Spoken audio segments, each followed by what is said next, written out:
अस्सलाम वालेकुम एवरीवन। अॼु न असां हिन शॉर्ट सी वीडियो में इहो ॿुधायूं था त सुभाणे खां असां लाइव सेशंस कंदासीं 12th क्लास जी फिज़िक्स ते। ऐं कमेंट में ॿुधाइजो त कहिड़ी कहिड़ी क्लास जी फिज़िक्स असां पढ़ायूं। ठीकु आहे, त उन में जेको न्यू एडिशन आहे सिंग टेक्स्ट बुक जी उनखे फॉलो कंदासीं। उन में ही चैप्टर्स आहिनि: molecular theory of gases, first law of thermodynamics, second law of thermodynamics, magnetic fields, electromagnetic induction, alternating current AC, physics of solids, ये सब जेके भी आहिनि चैप्टर्स ही कवर कंदासीं।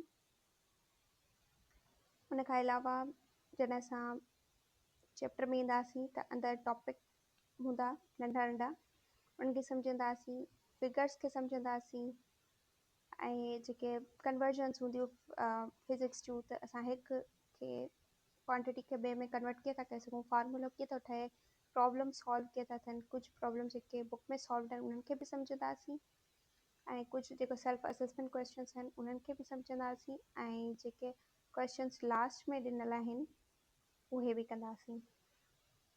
त अगरि तव्हां मुंहिंजे चैनल खे अञा ताईं सब्सक्राइब न कयो त सब्सक्राइब कयो ऐं बेल आइकन खे ज़रूरु दॿायो त मुंहिंजी जॾहिं बि न्यू लाइव या वीडियो अचे तव्हांखे ज़रूरु ख़बर पए। ठीकु आहे, त असां इहे सभु कुझु सॉल्व कंदासीं। Okay, thank you so much. अल्लाह हाफ़िज़।